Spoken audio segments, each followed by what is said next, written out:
സൂത്രൻ. ഇരുണ്ട കാട് ഉരുണ്ടിരിക്കുന്നതു കണ്ടാൽ കറണ്ട് പോയതുപോലെയുണ്ട്. കുഴപ്പമായോ? മുഴുവൻ കുഴി നിറഞ്ഞ ഈ വഴി പിഴച്ചോ? പെരുവഴിയുടെ ഓരത്ത് ഒരു മിനിറ്റ് മരം ചാരി ഇരുന്നാലോ? ആരോ ദൂരെ നിന്ന് വരുന്നു. പൊന്നു ചങ്ങാതി, ഒന്നു നിന്നേ. അന്നു ഞാൻ വന്ന വഴി ഇന്ന് മറന്നു.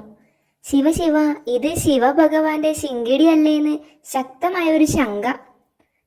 ഇവൻ പണ്ട് നാട്ടീന്ന് വന്ന ആടല്ലേ? കണ്ടിട്ട് കുറെ നാളായല്ലോ. പക്ഷിപ്പനി ആയിരുന്നു.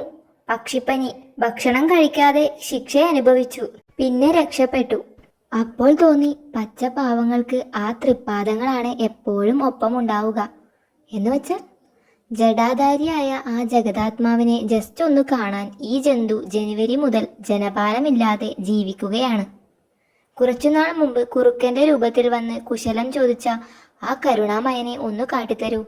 ഡേയ്, സൂത്രൻ താൻ വിചാരിക്കുന്ന ആളല്ല, ഓടടേ. ഇങ്ങനെ പറഞ്ഞ് അങ്ങ് മുങ്ങരുതേ. ചേടാ, അവൻ വിടുന്ന മട്ടില്ല. സൂത്ര, രക്ഷപ്പെട്ടോ, ആ ഡയലോഗുകാരൻ ആട് വരുന്നു.